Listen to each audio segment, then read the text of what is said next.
тұр деп өзі де айтып тұр ғой, өзі аузынан шығып тұрған әңгіме. Бала да ұнап тұр, баланың іс-әрекеті ұнап тұр. Диораға сұрақ болып тұр енді осы маңайда. Диора, жалпы сіздің енді өз представление у вас есть, наверное, да? Будущий муж должен быть таким-таким. Он подходит под ваш... Қазақша айтайық. Сіздің болашақ жарыңызға қойған қандай қасиеттері болу керек деген ойыңыз бар еді ғой. Сол кімге, Бексұлтанға кішке қасиеттер бар ма ұқсас болашақ жарыңызға? Ұқсас жері бар, енді былай қатты ұқсайды болды, мен осы будущий үміткерім дальше байым болып кетеді деп айта алмаймын енді, иә. Бірақ есть качество, и поэтому маған ұнап тұр. Дұрыс, баласыған мен айта кетейін, қыздарды түсінбей жатырмын, мен көре алмай жатсыңдар, анау мынау, мен қай жерін көре алмаймын бұның, или мен қызыма әкеп беріп жатыр ма гүлдерді, берсе өзі беріп жатыр. Просто мен ана әңгіменің түбіне жете алмай жатырмын да, баласыған. Бұл жігіт Әсемге жазды деді, мен саған неге үміткер болып келгім келеді деп, бір-біріне тіркелді деді. Сол әңгіме рас па? Негізі Әсем саған жазған бұл сөзіңді толықтап кетейінші, бола ма Баласахан? Салмаса, және де Бексұлтан қош келдің. Енді досымен, бірақ та шындықты айту керек сияқты. Негізі Тұран мен Бексұлтанның бір сәйкестігі бар сияқты. Өйткені біз сыртта енді қатысушылар шыққан кезде байқаймыз, что Тұранның қасында бір 3-4 адам жүреді. Көмекшісі, жаңағы несі болсын, иә, мобилографы. И Бексұлтанда да қасында жаңағы көмекшілер жүреді. Барлығы машинаға бірге етіп қалады, және қызықты қараңыз. Ең бастысы андайда Бексұлтан Әсемге келем деп Диораға келді. Тұран Мариямға келем деп Айданаға келді. Бір өздерінің бір келісіп алған нелері бар сияқты, ходтары бар сияқты. Осы әңгіменің түбіне, бірақ мен Әсем саған жазған рас па? Әділет, сіз де Мариямға келдіңіз, бірақ Айгүлмен танысып кеттіңіз.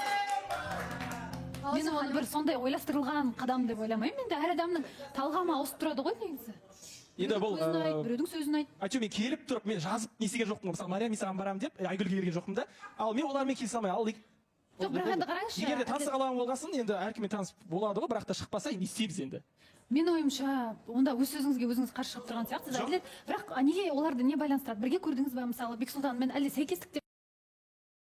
Бір жағы мобилографтары да бір, командасы бір. Мен айтып кетейін, иә. Мен өзім съемкада жүргеннен кейін, мен Гүлжанның білем, Гүлжанның бәсе үшінші адам бар екен. Дәуіржанның қасындағы Дарханды білем.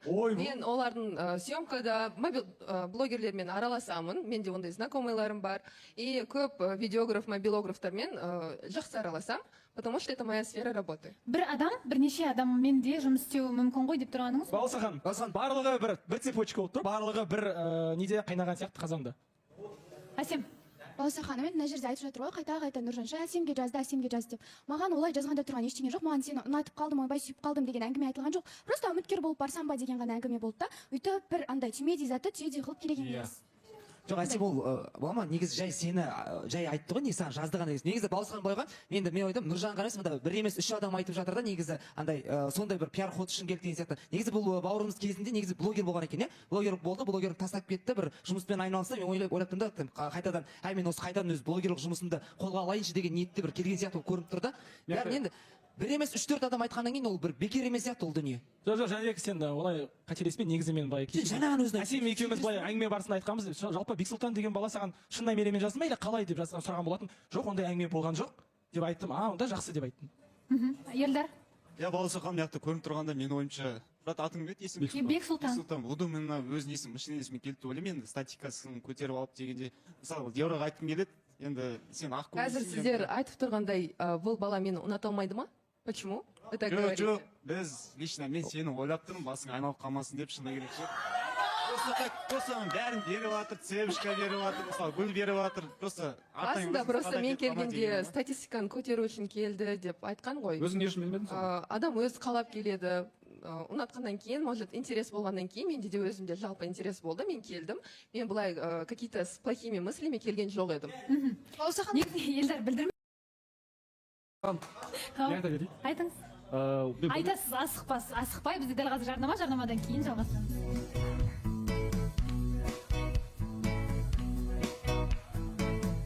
Не айтпайсыз, Бексұлтан? Мен айта кетейін, мен бір нәрсені түсінбедім. Осы пятница күні эфирде ютубтан көріп отырмын еді қосылайық. И бір кезде Диора жоқ, сырласу бөлмесінде Елдармен отыр. Елдармен. Соны түсінбедім мен. Шай ішіп отыр. Шай ішіп отыр ма, білмеймін, не істеп отыр. Негізі? Мен айта кетейін, Елдарға айтарым, бұдан кейін Диораға жақындамай қойса екен.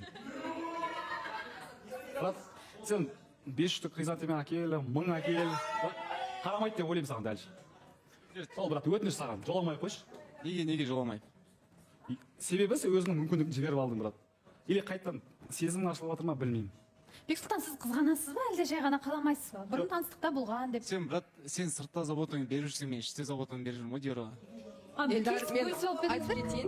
айтып кетейін, Елдар, мен уже сенен көңілім қалып кеткен, маған артында жүріп, былай артында жүргенің ұнамай жатыр, соған маған да ыңғайсыз болып қалды. дальше трашталмай ақ қойса Шайға сізді Елдар шақырды ма? Иә. Елдар шақырды. Өзіңіз шақырыпсыз, шай ішіп қайтайық сырласуға барып деп. Иә. Иә, неге шақырдыңыз? Енді мен шақырғанда өзі отказ бермейді, өзі бірге барып тұрады, мысалы қарапсың. Өзі отказ бермейді. Бірақ енді білмеймін. Бізге бару керек дегеннен соң мен сондай бару керек деп барғам. Иә. Елдар шақырды, шақырғаннан кейін бас тартпай ақ қояйын, барып шай ішіп қайтайын, онда тұрған ештеңе жоқ дегендей. Бексұлтан өздікін айтты, бір жігіт ретінде бұрын таныстықта болған адаммен бірге қасында жүрген қаламаймын деп тұрсыз. Диора, ол нәрсе маған да ұнамайды деп тұрсыз. Түсінікті ғой. Елдар не айтайын деп отырсыз? Енді бұл жерден баласы хан мен, бұл жерде мен өзім ең қалаймын, соны істеймін деген. Енді мен айтып жүрегін ауыртып алмайсың деп заранее айтып қойып жатыр. Мен өзі категорически стена қойып қоям.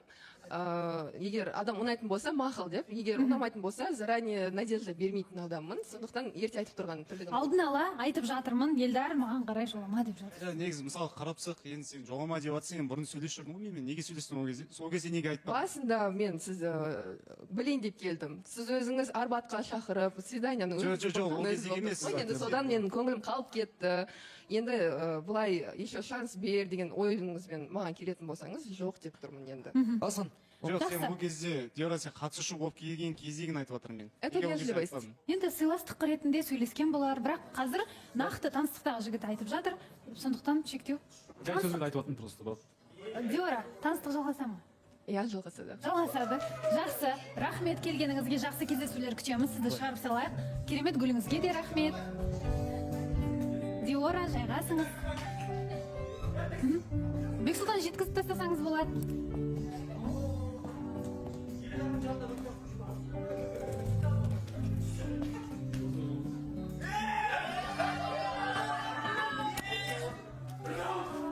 Брат, Бекс, ана күнің примерно бір 3-4 күннен соғып кетеді ғой, так что. Мен берген гүл ол бір Бұл апталық жерде гүл да. көңіл брат, көңіл.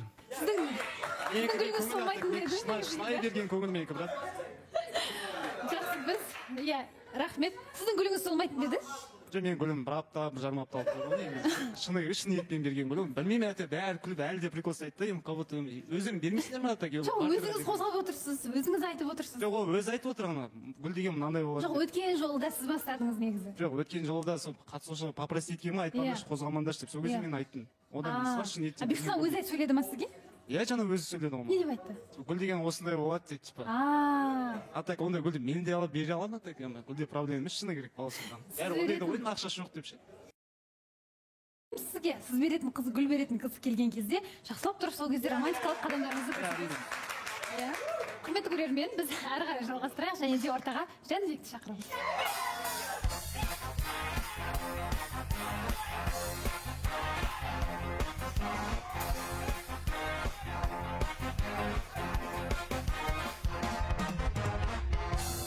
Не деген бұл дорожка болды сізге арналған. күшті болады. Әндетіп тұрып сізді шығарып салдық. Иә. Қолдау керемет болды. Енді Майямен қарым-қатынас қалай болып жатыр? Қазір шақырамыз ба өзін? Жақсы, иә шақырайық, күшті. Бұл жолы әйтеуір реніш естімейтін шығармыз деген ойдамыз Майядан. Ойдамыз, тыңдаймыз. Ойдамыз ғой. Жақсы, Майя келіңіз.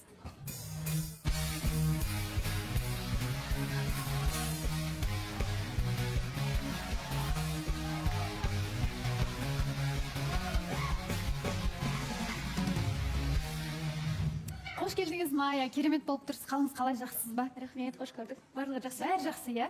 Сіздерде кездесу болып жатыр. Иә, кездесу болды. Фото-видеоларыңыз Иә, бар. бар. Бұл жолы немен ерекшеленеді екенсіздер деп Бұл тұрмын. жолы мә су болдық қой. Көрейік. Иә. Жақсы көрейік.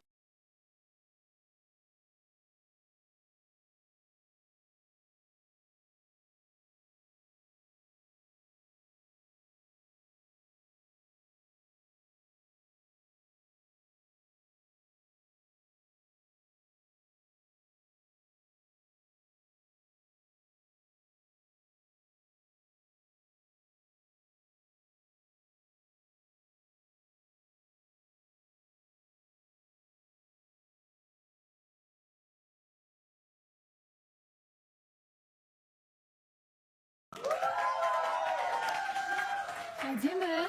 Баласам бұл аяқ асты түсірілген видео болатын. Енді бірінші мен Маяға Осы жаңбырды күткен сияқтысыздар, иә? Осы кеше ғана жаңбыр болып еді? Иә, андай болып қалды негізі.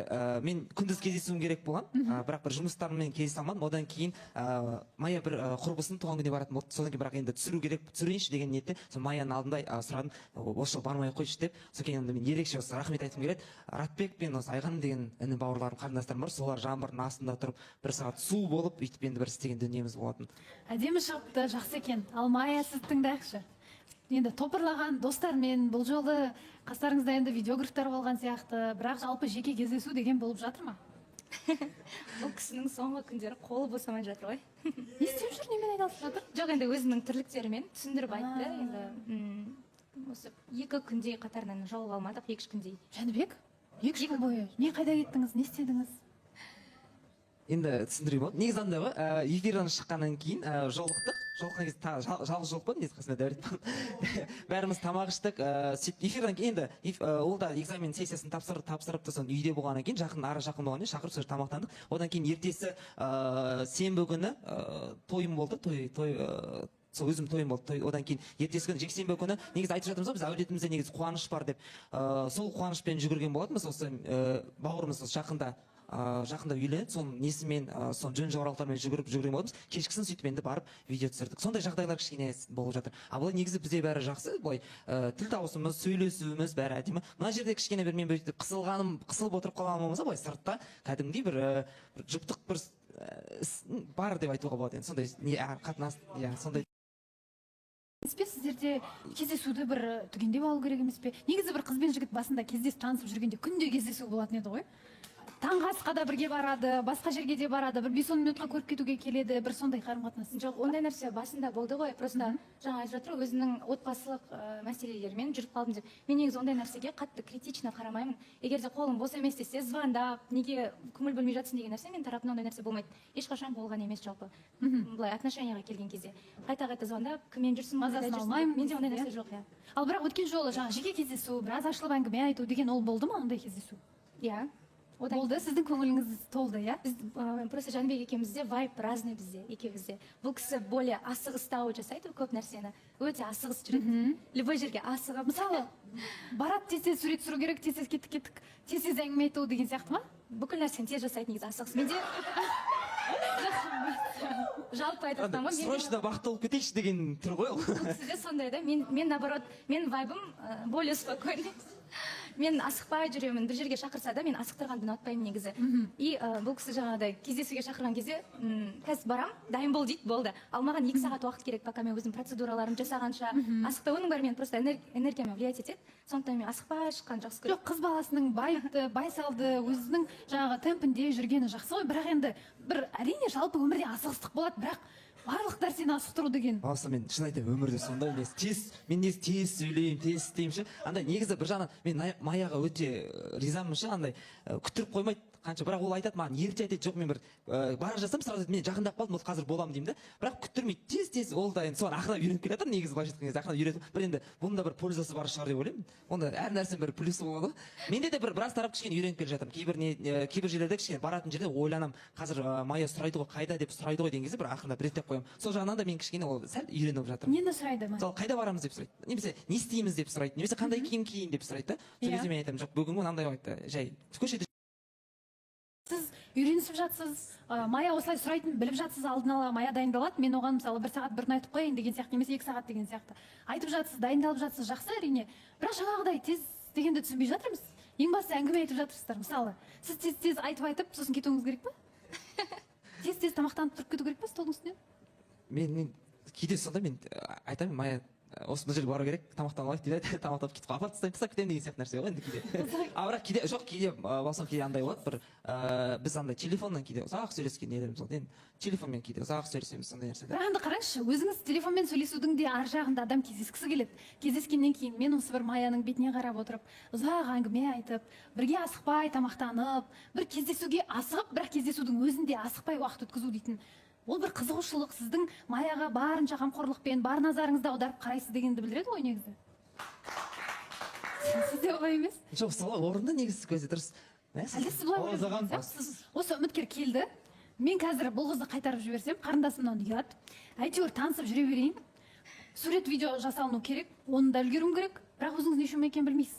Осындай бір ой жоқ па? Жоқ, негізі енді ең басында сәл сондай нәрсе болған болатын, енді қарындасым ғой деймін, бірақ қазір олай емес осыған. Мен негізінде енді қазір уже қарындасым группалас екенін де ұмытып бара жатырмын шыны керек. Мен негізі қазір көбінде сыртта, көбінде әйтеуір былай ғой, бірдеме істесем, бір сәл уақыт болса да бір маяға көндіріп біліп қояйыншы деген нәрселер болып тұрады. Арасына соғып кетейінші, арасына кіріп кетейінші деген нәрсе менің ғана. Енді көп дүние мында отырған кезде жиналып қалады. Мысалға, тойларым болмасын, болса одан басқа да жұмыстарым бар деген бәрі қабатса, сонда да арасында әйтеуір мен үлгеріп отырайыншы дегенде әрдайым осындай внимание өзімнің тарапынан сондай көңіл болып тұрады. Содан кейін тез көрінеді. Бір жасау керек, кездесу керек деген сияқты бір әрекеттен пиғылдан жасалынып тұрған нәрсе сияқты. Бізде дәл қазір жарнамадан кейін толыққан. Еңлік қазір өте ауыр кезеңді бастан өткеріп жатыр. Ол ауруханаға түсіп қалды, бірақ нақты не болғанын ашып айтпады. Дегенмен оны көрген адам оның өзін жайсыз сезініп жүргенін бірден байқар еді. Бәлкім, денсаулығынан бөлек, оның жан дүниесінде де ауыртпалық бар сияқты. Әдетте мұндай сәттерде адамға ең жақын достары тірек болып, қасында жүретін еді. Ал қазір, өкінішке қарай, Еңліктің жанында ешкім жоқ. Бұрын бірге жүрген, күліп ойнап жүрген достары бір-бірлеп жоқ болып кеткендей. Бұл өте ауыр әрі көңілге қаяу түсіретін жағдай. Еңліктің Ақкерке деген жақын досы бар еді. Олар бұрын өте жақын болған, бірге күліп, бірге жылаған күндері де болған шығар. Бірақ дәл қазір Еңлікке ең қажет сәтте Ақкерке жанында жоқ. Бұл нағыз достық па деген ой туады. Расында дос деген қуанышта ғана емес, қиындықта да жанында болатын адам. Қазір Еңліктің жанына баруға себепте, сылтауда іздейтін уақыт емес. Қасында болу парыз секілді. Бірақ өкінішке қарай Ақкерке олай істемеді. Еңлікке бұл өте ауыр тиген шығар. Өйткені нағыз досынан дәл осындай салқындықты күтпеген болар. Бірақ осы сәтте бір адам бәрібір келді. Ол Расул. Расулдың келуі Еңлік үшін үлкен тірек болды. Бұл оның шын мәніндегі дос екенін көрсетеді. Достық сөзбен емес, іспен дәлелденеді. Қиын сәтте қолыңнан ұстап, жаныңда болатын адам ғана шынайы дос. Расулдың Еңлікке келуі жай ғана көңіл айту емес, жанашырлықтың, адамгершіліктің белгісі. Мұндай сәттер адамға үлкен сабақ. Өмірде кімнің шын дос, кімнің жай ғана таныс екенін осындай қиын сәттерде білесің. Кейде бірге жүрген адамдардан қолдау күтесің, бірақ ол қолдау мүлде басқа жақтан келеді. Бұл Еңлікті бір жағынан ренжітсе де, екінші жағынан көзін ашты. Енді ол кімге сенуге болатынын, кімге үміт артуға болмайтынын түсінді. Ақкеркемен бұрынғыдай дос бола ала ма, жоқ па, ол уақыттың еншісінде. Бірақ дәл қазір бастысы Еңліктің денсаулығы, оның ішкі тыныштығы. Жаны жаралы кезде қасында болып, шын жүректен қолдау көрсеткендер ғана оның жүрегінде қалады.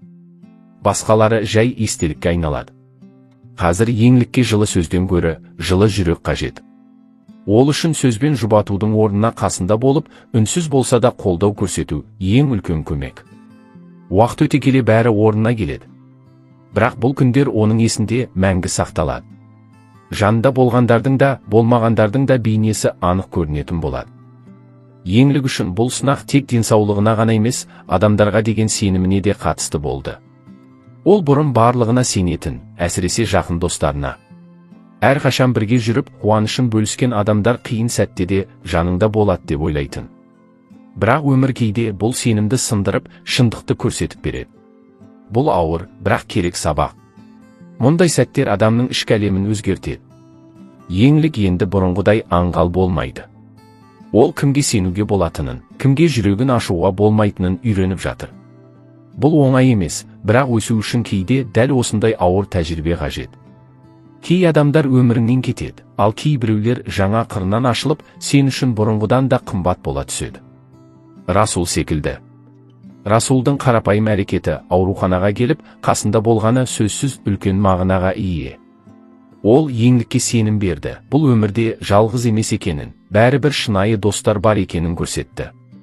Кейде бір адамның жанашырлығы бүтін бір әлемді құтқара алады. Еңлік үшін енді бастысы тезірек сауығып кету. Жаңа күш жинап, жаңа өмірге қадам басу. Бұл кезең артта қалмайды, жүректе із қалдырады. Бірақ ол іздер оны әлсіз емес, мықты адам етеді. болашақта бұл күндерді еске алғанда ол жыламай күлімдеп отыратын болады. Себебі осы сәттер оның кім екенін, кімге сенуге болатынын және өмірдің шынайы құндылықтарын үйретті. Ақеркеге келер болсақ, мүмкін ол да өз шындығымен өмір сүріп жатқан болар. Бірақ шын достық бір сәттік ренішпен, уақыт тапшылығымен, не себепсіз алыстаумен өлшенбейді. Егер адам шынымен қаласа, уақыт табады, сөз табады, жол табады. Еңлік оны күтті, бірақ ол келмеді. Бұл да жауап. Қазір ол жай танысқа айналды. Енді бұрынғыдай қарым-қатынас болмауы да мүмкін. Еңлік ешкімге ренжіп, кек сақтамайды, бірақ жүрегінің есігін қайта аша қоюы екі талай. Бірақ бұл соңы емес. Бұл тек бір тараудың жабылуы. Алда еңлікті әлі де жақсы күндер, шынайы достықтар, жаңа қуаныштар күтеді. Ол бұл кезеңді артта қалдырып, жүрегінде тек алғыс пен сабақ қалдырып, алға қарай жүре береді. Себебі ол мықты. Ол жалғыз емес.